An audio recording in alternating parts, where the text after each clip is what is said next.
Hello student, solution classes लेकर आया है आपके लिए एक नया वीडियो जिसमें आज हम सीखेंगे नाइन्थ क्लास का मैथमेटिक्स का जो डायरेक्टरेट ऑफ एजुकेशन ने जो सैंपल पेपर भेजा हुआ है उसको किस प्रकार से हम सॉल्व करेंगे। तो आपका जो क्वेश्चन पेपर है वो 3 घंटे का होगा और जिसमें आपको 80 मार्क्स के क्वेश्चंस दिए गए हैं। अब जनरल इंस्ट्रक्शन हम पढ़ लेते हैं। इन जनरल इंस्ट्रक्शन में सबसे पहले आपको जो ये पेपर है वो 3 पार्ट में डिवाइड है। कौन कौन से 3 पार्ट हैं? ए, बी एंड सी। जो ए पार्ट है उस ए पार्ट को फर्दर 2 पार्ट में डिवाइड किया गया है, फर्स्ट पार्ट, सेकंड पार्ट। इसमें आपके एमसीक्यू क्वेश्चन होंगे जो 1 से लेकर के 16 तक रहेंगे आपके, और 17 से लेके 20 तक पार्ट बी है उसमें केस स्टडी बेस्ड क्वेश्चन होंगे।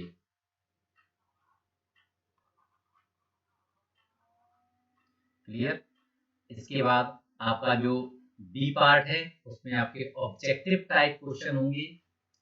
क्लियर? तो ये 8 क्वेश्चंस होंगे आपके, जिसमें फिलअप्स, मैचिंग, ट्रू फॉल्स, इस तरह के क्वेश्चन आपको देखने को मिलेंगे। तो ये हमारा 8 ऑब्जेक्टिव टाइप क्वेश्चन हो जाएंगे। 20 + 8 28 हो जाएंगे।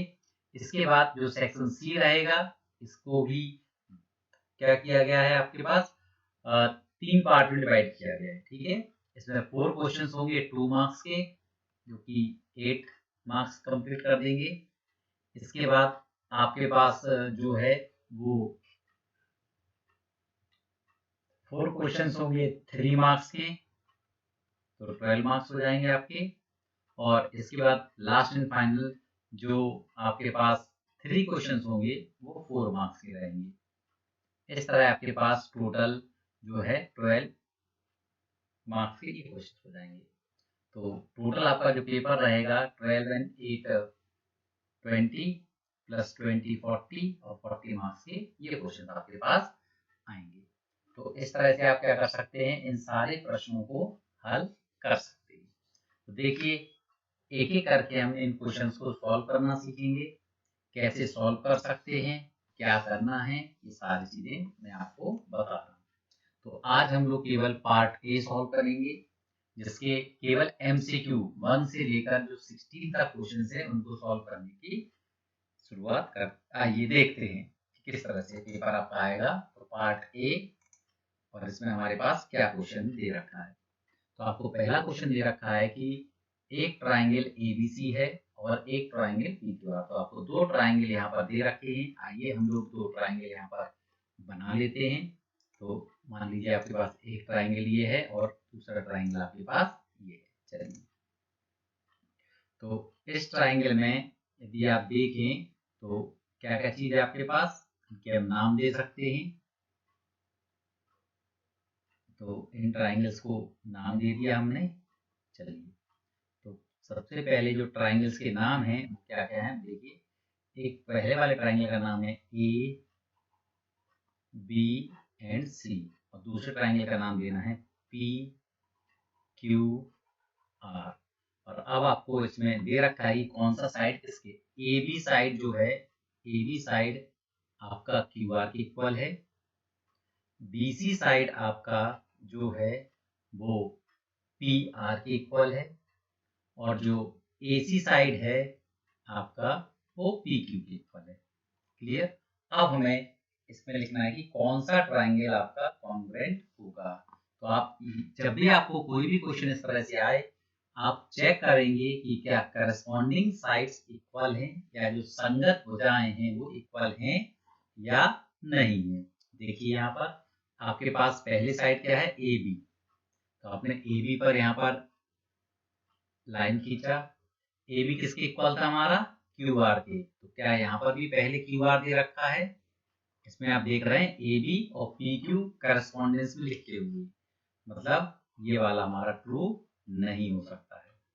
सेकंड चेक किया बी ए, मतलब बी ए आर पी के इक्वल है क्या, आर पी के इक्वल है, बी ए और आर पी नहीं है इक्वल, तो ये दोनों भी, ये भी सही नहीं हो सकता है। तीसरे नंबर पे आ जाइए आप, इसको चेक करते हैं क्या BC साइड जो है वो PQ के इक्वल है।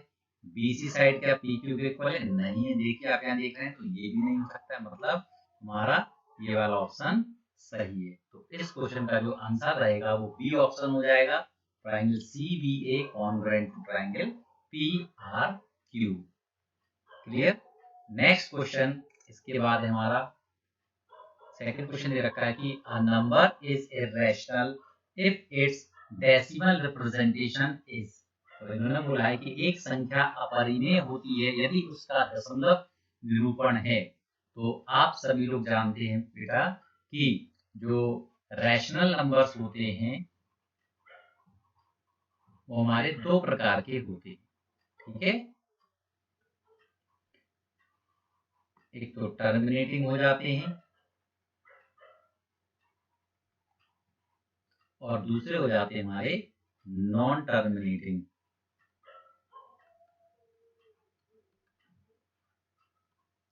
बट रिकरिंग, ठीक है। तो टर्मिनेटिंग में क्या होता है, जैसे एग्जांपल मैंने 0.2 लिख दिया था तो ये यहाँ पर खत्म हो गया, इसके आगे कुछ और नहीं है, इसके मतलब इसके आगे 0 0 आ सकते हैं केवल, तो ये टर्मिनेटिंग। मगर दूसरा नंबर क्या होता है जो रिपीट करना शुरू कर दे, जैसे 0.3333 एंड सो ऑन। तो इस तरह के जो नंबर्स होते हैं वो रैशनल नंबर कहलाते हैं। ऑन द अदर हैंड अगर हम दूसरा देखें कि जो हमारे इर्रेशनल नंबर्स होते हैं, तो इर्रेशनल नंबर जो होता है वो क्या होता है, इससे अलग होता है, मतलब इसमें टर्मिनेटिंग था एंड रिकरिंग था। तो इसके लिए क्या हो जाएगा, इर्रेशनल नंबर में क्या होगा, डेसिमल रिप्रेजेंटेशन आपका non terminating and non recurring. तो आपका बी वाला ऑप्शन सही है। अब इसको हिंदी में देखते हैं। टर्मिनेटिंग को कहा जाता है शांत दशमलव, ठीक है, और नॉन टर्मिनेटिंग बट रिकरिंग को कहा जाता है अशांत व आवर्ती। तो ये अशांत व आवर्ती। तो आपका जो नॉन टर्मिनेटिंग और नॉन रिकरिंग होता है उसको अशांत व अनावर्ती कहा जाता है। तो इस तरह से आपका ये ऑप्शन बी करेक्ट हो गया। इसके बाद आप तीसरे क्वेश्चन की तरफ बढ़िए। आपको एक जो है नंबर दे रखा, फ्रैक्शन दे रखी है जिसका जो डिनोमिनेटर या हर है वह इरेशनल नंबर। तो पहले आप इसको लिख लीजिए, 15/√63 प्लस √20 दे रखा है आपसे, और उसमें रिजल्ट पूछा हुआ है कि इसको अगर आपको क्या करना है, रैशनलाइज करना है डिनोमिनेटर को, तो किससे मल्टीप्लाई करेंगे। ठीक है भाई, देखते हैं। तो √63 अगर आप 63 के फैक्टर करते हैं तो आपके पास आएगा 3 2 जा 6 3 1 जा 3 3 7 जा 21 एंड 7 1 जा 7। ऐसे अगर आप 20 के फैक्टर करते हैं तो 2 10 जा 20 2 5 जा 10 एंड 5 1 जा 5 आपके पास आ जाएगा। अब आपको क्या करना है, इन नंबर्स को यहाँ लिखना है थोड़ी देर के लिए। तो लिखेंगे, रूट के अंदर लिखिए आप, कितना हो जाएगा आपका 3 × 3 × 7 प्लस 20 का भी आप यहाँ पर लिखिए, क्या हो जाएगा 2 × 2 × 5। आप लोगों ने रूट सॉल्व करना सीखा है, जिसका पेयर बन जाता है वह पेयर बाहर आ जाता है। तो 15 हो जाएगा 3√7 प्लस 2√5। अब आपको क्या करना है, इसके कॉन्जुगेट से मल्टीप्लाई कर देना है। तो इसके लिए हमें रैशनलाइजिंग फैक्टर निकालना होगा। तो 3√7 प्लस 2√5 का जो रैशनलाइजिंग फैक्टर होता है वो क्या होगा आपका, आपको बीच का साइन चेंज कर देना होता है केवल, ठीक है। तो आप इसके भी बीच का साइन चेंज कर देंगे तो ऊपर नीचे सेम नंबर से आपको मल्टीप्लाई करना होगा। तो आपने देखिए यहाँ पर मल्टीप्लाई कर दिया इसका, तो ये वाला तो टर्म इसी की तरह है, किसका मल्टीप्लाई करना, इसका। तो आप चेक करिए यहाँ पर क्या ये चीज हमें दिखाई दे रही है, 3√7 माइनस 2√5, 3√7 माइनस 2√5। तो यहाँ देखिए मल्टीप्लाई हो रहा है, इसका मतलब हमारा क्या है, पहला जो ऑप्शन है वो करेक्ट है। तो यहाँ पर ऑप्शन ए इज करेक्ट। बाकी देखिए इसमें 3√7 माइनस 4√5 है जो कि गलत है, इसमें ऐड कर रहे हैं तो ये ऐसे ही गलत हो गया, इसमें भी ऐड कर रहे हैं तो ये गलत हो गए। तो जब भी हमें रैशनलाइजिंग फैक्टर से मल्टीप्लाई करके डिनोमिनेटर को हम लोग क्या कर सकते हैं, रैशनलाइज कर सकते हैं। इसके लिए आपका की पॉइंट क्या रहेगा कि a प्लस रूट बी है, इसका रैशनलाइजिंग फैक्टर होगा a माइनस रूट बी, और वाइस वर्सा। इसका रैशनलाइजिंग फैक्टर ये है और इसका रैशनलाइजिंग फैक्टर ये है। केवल हम लोगों को बीच का जो साइन होता है उसको चेंज करना होता है। तो आई थिंक आपको क्लियर हो गया होगा कि इस प्रकार के क्वेश्चन को हम कैसे कर सकते हैं। चलिए अब नेक्स्ट क्वेश्चन देखते हैं। ये क्वेश्चन काफी अच्छा है। एक विद्यार्थी ने कुछ गांवों की जनसंख्या को निम्न अनुसार दर्ज किया। तो एक जो डेटा कलेक्ट किया गया जिसमें गांव विलेज दे रखे हैं ABCDE, और इसमें जो पॉपुलेशन है वो 450, 700, 550, 350 और 950 है। और उसने फिर इसका बार ग्राफ बनाया। बार ग्राफ बनाने के बाद आपसे पूछा गया है कि इसमें क्या पैमाना लिया गया या इसमें क्या स्केल का यूज किया गया है। तो भाई इसमें जब स्केल आप देखिए 450 है, तो इन्होंने देखिए कितने लाइन्स ली हुई है, 1 2 3 4, 4.5 दिया हुआ है ना। इसका मतलब इन्होंने 100 के लिए जो है 1 यूनिट का यूज किया है। तो यहाँ पर देखिए 1 यूनिट 10 पीपल, तो रॉन्ग हो गया। 1 यूनिट 50 पीपल, ये भी रॉन्ग है। 500 पीपल, ये भी रॉन्ग है। ये वाला हमारा आंसर करेक्ट हो जाएगा। तो ये स्केल हर ग्राफ बनाने के लिए हमको लेना होता है, वो अकॉर्डिंग टू द क्वेश्चन लिया जाता है। मान लो यहाँ पर 45 होते तो हम लोग 10 यूनिट ले लेते। सिंस 450, 700 ये नंबर आ रहा है, इसलिए हमें 1 यूनिट इक्वल्स टू 100 पीपल यहाँ पर जो स्केल है वो लेना पड़ेगा। अब नेक्स्ट क्वेश्चन देखिए।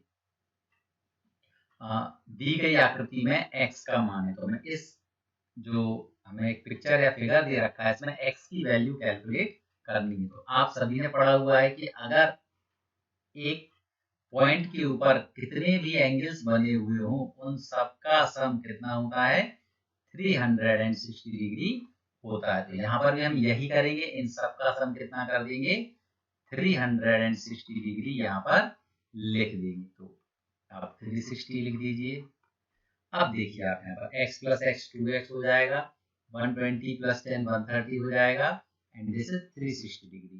तो 2x इक्वल्स टू 360 माइनस 130, तो 2x इक्वल्स टू आपका आ जाएगा 230। तो x equals to 230 by 2 that is 115। तो आपका answer D option is correct. तो हम इस प्रकार इसको सॉल्व कर सकते हैं। अब नेक्स्ट क्वेश्चन देखिए आप। क्वेश्चन नंबर 6, 7 और 11 के बीच की कुछ परिमेय संख्याओं को m/6 के रूप में व्यक्त किया जा सकता है, जहां m प्राकृत संख्याओं के समूह से संबंधित है। निम्नलिखित में से कौन सा कथन सत्य है।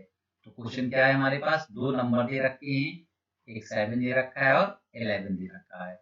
इनके जो बीच की संख्याएं हैं उनको m/6 के रूप में रिप्रेजेंट किया गया है। जब आप इसको m/6 के रूप में रिप्रेजेंट करेंगे तो कैसे कर सकते हैं, तो हमें क्या करना है, सभी का डिनोमिनेटर 6 कर देना है। तो डिनोमिनेटर 6 कैसे करोगे, यहाँ 6 से यहाँ नीचे मल्टीप्लाई किया, 6 से ऊपर कर दीजिए। यहाँ भी 6 से ऊपर मल्टीप्लाई करोगे, 6 से नीचे कर दोगे। अब कितना आ गया हमारे पास, 42/6 आ गया और 66/6 आ गया। अब हम इसके रिजल्ट पढ़ते हैं। m के सभी संभावित मान 42 और 66 के बीच में है। तो आप देख रहे हैं कि यहाँ पर 42 है और यहाँ पर 66 है। तो इनके बीच में ये करेक्ट आंसर हो गया, क्योंकि 42 से बड़ा नंबर लेना है, 66 से छोटा लेना है। तो हमारा ऑप्शन ए करेक्ट हो जाएगा। बाकी भी पढ़ के देखते हैं। m के सभी संभावित मान 42 और 77 के बीच है। तो ये भाई 77 तो ले नहीं सकते, 66 से बड़ा हो नहीं सकता, तो ये इसके कारण रॉन्ग हो गया। 48 और 60 के बीच है।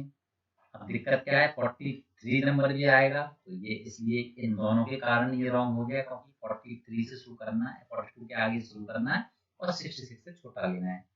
तो अगर ये नहीं होता तो ये ऑप्शन करेक्ट हो सकता था, but this is the very correct answer. Okay, और 66 एंड 77 के बीच तो ये तो हो ही नहीं सकता है, क्योंकि ये नंबर तो 66 से बड़ा हो गया, जो कि पॉसिबल ही नहीं है। तो हम देखते हैं नेक्स्ट क्वेश्चन अपना। हाँ, ये काफी अच्छा क्वेश्चन है। तो नंबर लाइन पर √27 को रिप्रेजेंट करना था। ठीक है, अच्छी बात है। तो दो बच्चे थे, रिद्धि और टीना, और अजय ने निम्नलिखित बातें कही। टीना ने कहा कि OA की वैल्यू हम 5 ले लेते हैं, और AB और BD ये 1 और ये 1 ले लेते हैं।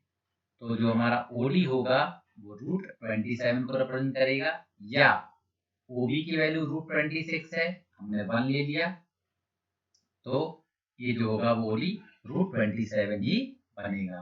चलो चेक करते हैं दोनों को। तो आपने भाई पाइथागोरस थ्योरम पढ़ी हुई है। पाइथागोरस थ्योरम क्या कहती है कि राइट ट्रायंगल यदि आपको दे रखा है और उस राइट ट्रायंगल के अंदर मान लो इसको हमने बेस कह दिया, इसको परपेंडिकुलर कह दिया और इसको हाइपोटेन्यूज कह दिया, तो क्या होगा, p² + b² बराबर h² होता है, भाई सभी को पता है। तो अगर हम इसमें OA की वैल्यू 5 रख देते हैं, जैसा अकॉर्डिंग टू द क्वेश्चन का है, तो 5 का स्क्वायर रख दिया, प्लस OA जो AB है उसकी वैल्यू को 1² रख दिया, h² होगा। तो 25 + 1 h², तो h² 26, तो h √26। तो आई थिंक इन्होंने जो बोला हुआ है कि अगर OA 5 यूनिट है करेक्ट और ये 1 यूनिट लिया, तो ये हमारा कितना आ जाएगा, √26 आ गया।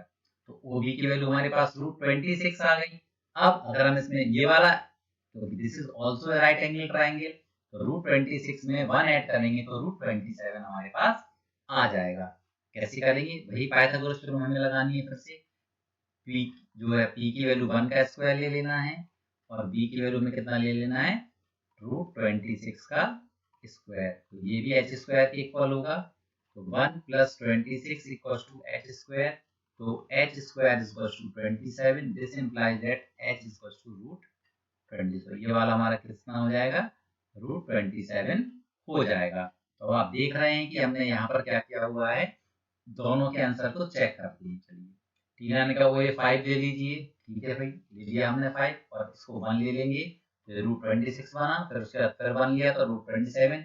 अगर हम इसके ऊपर भी 1 ले लेते हैं ऐसे और इसको ज्वाइन करेंगे तो √28 हमारे पास बन जाएगा। मतलब हमारा ये रिजल्ट पहले वाला सही कह रहा है।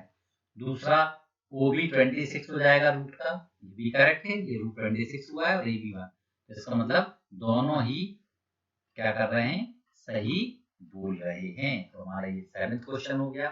अब 7th क्वेश्चन के बाद 8th क्वेश्चन देखिए, निम्नलिखित में से किस लीनियर इक्वेशन का सॉल्यूशन x = 1 और y = -1 है। तुम्हें बताना है कि इनमें से किस वाले रैखिक समीकरण का हल ये दोनों है। तो जब भी हमारे पास ऐसा है कि कौन सा हल है, तो इनको रख करके देख लेना है। अगर LHS RHS के बराबर आता है तो हमारा रिजल्ट सही है। जैसे हमने यहाँ पर रखने की कोशिश करी, x की जगह 1 रखा और y की जगह -1 रखा, कितना आएगा, 0। इसके इक्वल तो नहीं आया, मतलब ये करेक्ट नहीं है। यहाँ रख के देखा हमने, 1 - -1 कितना आएगा, 1 + 1 = 2। तो ये तो दोनों मैच कर गए, मतलब ये ऑप्शन हमारा करेक्ट है। यहाँ रखोगे, यहाँ मैच नहीं करेगा। 2 × 1 - -1 = 2 + 1 दैट इज 3 आया, 4 नहीं आया ये। और यहाँ पर भी रखोगे तो 2 × 1 + -1 = 2 - 1 दैट इज 1, 4 के इक्वल नहीं है, तो ये भी नहीं है। तो ये हमारा ऑप्शन करेक्ट है।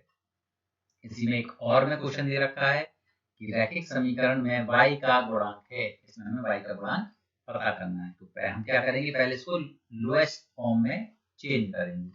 कैसे करेंगे लोएस्ट फॉर्म में चेंज, देखिए अगर इसको सॉल्व करते हैं तो आएगा 5 × 2 = 10y -5 × 4 = 20 + 3x -4y -7 = 0। 10 में से 4y माइनस करोगे 6y आएगा, प्लस 3x -27 = 0। अब आपके पास यहाँ पर आप देखेंगे y का कोएफिशिएंट 6 आया हुआ है, यहाँ पर देख रहे हैं, तो y ये 6 हमारा आंसर हो जाएगा। कभी कभी क्या होता है, इस पूरी इक्वेशन को भी लोएस्ट फॉर्म में लिख दिया जाता है, क्योंकि पूरे इक्वेशन में 3 का डिवाइड जा रहा है। तो आप अगर इसको 3 से डिवाइड कर दोगे, 6y में 3 से डिवाइड किया, 3x में 3 से डिवाइड किया, 27 में 3 से डिवाइड किया, तो क्या आएगा, 3 × 2 = 6, 3 × 3 = 3, 9 = 27। तो आपकी जो इक्वेशन होगी वो हो जाएगी 2y plus x minus 9 equal to, यहाँ पर y कोएफिशिएंट 2, अगर यहाँ कहीं 2 दिया होता और 6 नहीं दिया होता तो हम उसको 2 भी टिक कर सकते थे। दोनों तरीके से आपका क्वेश्चन पूछा जा सकता है, ठीक है। अब इन्होंने बोला समान कोटि वाले लेकिन भिन्न भुज वाले दो बिंदु स्थित हैं, तो इन्होंने बोला कि ऐसे पॉइंट्स बताओ जिनके आपके ऑर्डिनेट सेम हो। तो जितने भी पॉइंट्स के ऑर्डिनेट सेम होते हैं, मतलब अगर आप एक चित्र बनाएं, यहाँ पर ऐसे ग्राफ बनाएं, ऑर्डिनेट सेम कर दो, इसका ऑर्डिनेट ये मतलब y की वैल्यू सेम कर दो, तो y की वैल्यू जब सेम होती है तो एक पैरेलल लाइन बनती है x एक्सिस की, क्या हो जाएगा, x अक्ष के समांतर एक रेखा पर, तो हमारा सी ऑप्शन करेक्ट हो जाएगा। नेक्स्ट देखिए, इसके बाद 10th क्वेश्चन है, दो कोण जिनका योग 180 अंश होता है, या ऐसे कोई भी एंगल जिनका सम 180 होता है, वह क्या कहलाते हैं, सप्लीमेंट्री एंगल कहलाते हैं। a प्लस बी 180 है तो ये सप्लीमेंट्री एंगल्स होंगे। अब इन्होंने बोला कि एक रैखिक युग्म का एक कोण न्यून कोण है, एक न्यून कोण बना दो भाई, तो दूसरा क्या होगा, ऑब्वियसली अधिक कोण ही होगा। या अगर एक एक्यूट एंगल है, अगर ये एक्यूट है तो ये ऑब्ट्यूज होना ही पड़ेगा, तो ये C option is correct. Next question है हमारा, अब देखिए भाई, अब हमारे पास जो कॉन्ग्रुएंसी के रूल्स हैं, तो आप हमेशा याद रखना भाई, 4 रूल्स हम जनरली यूज करते हैं, एस एस एस यूज करते हैं, एस ए यूज करते हैं, ए यूज करते हैं, RHS यूज करते हैं, कुछ लोग AAS भी इसको कह देते हैं, ठीक है। तो बट वो इसी का ही एक रूप है, तो फिर 5 बन जाते हैं, वरना हम ये 4 रूल का यूज हम लोगों को जनरली करना है भाई, ठीक है। तो इसमें से कौन सा रूल लग रहा है उसी के अकॉर्डिंग आपको उसके आंसर दे देने। तो इन्होंने बोला हुआ है कि देखिए ये साइड इसके इक्वल है और ये एंगल आप देख रहे हैं ये वर्टिकली अपोजिट एंगल कहलाते हैं। आपके पास साइड और एक एंगल इक्वल दे रखा है, अब या तो कोई एंगल इक्वल हो जाए, हमारा ये वाला एंगल इसके इक्वल हो जाए, या ये वाली साइड इसके इक्वल हो जाए, तो हम ट्राइंगल्स को कॉन्ग्रुएंट लिख सकते हैं। तो यहाँ पर देखिए इन्होंने बोला है कि इन दोनों ट्राइंगल को अगर हमें कॉन्ग्रुएंट करना है तो इनमें से कोई एक रूल हमको फॉलो करना पड़ेगा, ठीक है। तो देखिए एक साइड और एक एंगल दे रखा है, तो या तो एक एंगल इक्वल करोगे तो ये वाला रूल लग जाएगा, या एक साइड इक्वल करोगे तो ये वाला रूल लग जाएगा। अब देखिए कौन सा हमें दे रखा है, DOS equals to TOI, DOS TOI की तो इक्वल है ही भाई, ठीक है।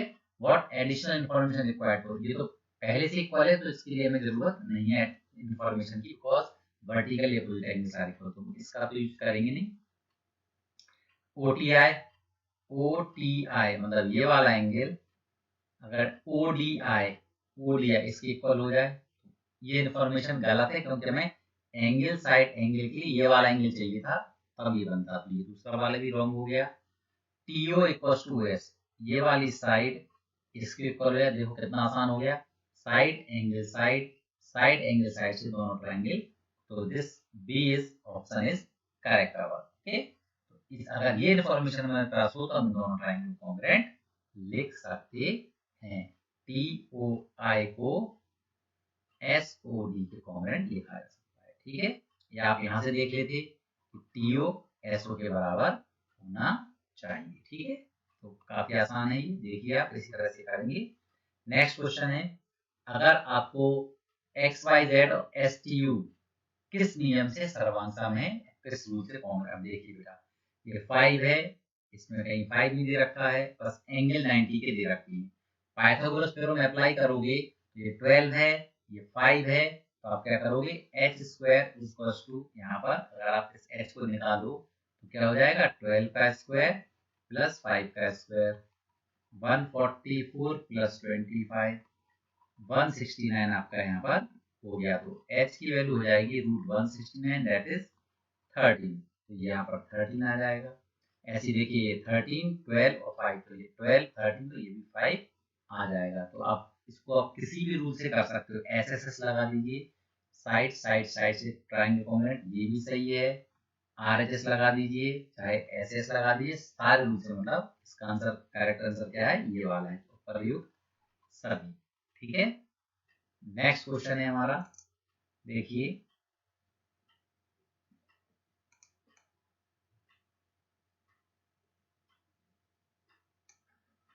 आपको एक क्वेश्चन दे रखा है। देखिए दो त्रिभुज दिखाए गए हैं और इसका परिमाप 30 है। परिमाप मतलब पेरीमीटर, एक 10 है, एक 10 है, एक 8 है और एक आपका इसका जो पेरीमीटर है वो आपको क्या दे रखा है, 30 दे रखा है। तो पेरीमीटर तो तीनों साइड का सम होता है, तो ये 10 है, ये 8 है, तो ये आपका 12 हो जाएगा। चलिए कोई दिक्कत नहीं, ये हमने निकाल दिया। ये दो एंगल 70 60 दे रखे हैं, तो अगर आप इस एंगल को कैलकुलेट करो तो तीनों एंगल का सम 180 होता है। तो 180 में से आप 70 प्लस 60 माइनस कर दीजिए, तो 180 माइनस 130 हो जाएगा। तो ये वाला एंगल 50 निकल आएगा, मतलब ये 50 डिग्री का एंगल हो गया। सेम यहाँ पर भी ये एंगल कितने का हो जाएगा, 70 डिग्री का हो जाएगा। अब ये एंगल इसके इक्वल है, ये एंगल इसके इक्वल है, ये एंगल इसके इक्वल है, मगर ए सर्वांग समता का नियम नहीं है। मैंने आपको बताया था पहले, सर्वांग समता के 4 नियम है, तो ये नियम इसमें नहीं लगेगा, पहला गलत हो गया। तो हमें अगर कॉन्ग्रुएंट करना है तो कोई भी इसकी एक साइड दे दी जाए तो हम इसको कॉन्ग्रुएंट लिख सकते थे, मगर हमें यहाँ पर इस वाले ट्राइंगल MNQ की कोई भी साइड नहीं दे रखी है। तो हम इसमें एक एक करके पढ़ते जाते हैं। पहला तो फेल हो गया, ए रूल ही नहीं है कॉन्ग्रुएंसी का, नहीं, क्योंकि प्रत्येक त्रिभुज में अज्ञात कोण की गणना हमने कर ली। देखो तो ये तो गलत ही हो गया, कर सकते हैं। और दूसरा, the conclusion about the congruency of triangle can be made if the length of the side UL of triangle PUL is known। UL की तो पता है हमें भाई, तो उसको नोट करने की जरूरत ही नहीं है भाई, ये भी कोई नहीं। तीन तो गलत हो गए, चौथा वाला हमारा सही होगा कि congruency of triangle made if the length of the sides, इनमें से किसी एक की लेंथ हमारे पास नोन हो तो हम इसको कर सकते हैं। तो आपका option D is correct. Next question देखते हैं। ऊंचाई ए इकाई वाले एक समबाहु त्रिभुज का क्षेत्रफल है। अब आपको इस चीज को ध्यान देना है। The area of that equilateral triangle having altitude a unit. तो यदि आप एक इक्विलेटरल ट्रायंगल बनाएं और उसकी अगर एक जो एल्टीट्यूड ए दे रखा है, तो हमेशा ध्यान रखना, जल्दी करने के लिए तरीका क्या है, किसी भी इक्विलेटरल ट्रायंगल के दो चीजें याद रखना बेटा। एरिया जो होता है √3/4 इंटू साइड का स्क्वायर होता है, और जो एल्टीट्यूड होता है वो आपका रहता है √3/2 इंटू साइड रहता है। ठीक है, तो हमारे पास यहाँ पर एल्टीट्यूड की वैल्यू दे रखी है, मतलब हम एल्टीट्यूड को ए लिख दें तो हमारा √3/2 इंटू साइड के इक्वल आएगा। तो यहाँ से जो साइड की वैल्यू होगी वो क्या हो जाएगी, 2a/√3 हो जाएगी। तो आपके पास ये जो साइड है इसकी वैल्यू 2a/√3 हो गई है। तो अब आप इसका एरिया निकाल सकते हो, तो इस वैल्यू को यहाँ पर रख देते हैं। जब आप इस वैल्यू को यहाँ पर रखेंगे तो क्या हो जाएगा, √3/4 इंटू साइड की वैल्यू क्या है, 2a/√3 का स्क्वायर। सॉल्व कर दीजिए, √3/4 इंटू 4a²/3, 4 से 4 कैंसिल हो जाएगा, √3a²/3 क्या दिख रहा है, √3a²/3। C option is correct. तो हमारा क्या हो जाएगा, √3a²/3, C option is correct. Clear. इसके बाद नेक्स्ट क्वेश्चन है कि अगर s माइनस a की वैल्यू 10 हो, s माइनस b की वैल्यू 20 हो और s माइनस c की वैल्यू 30 है, तो इसका हमें परिमाप या पेरीमीटर बताना है। पेरीमीटर कैसे बताएंगे आप देखेंगे यहाँ पर।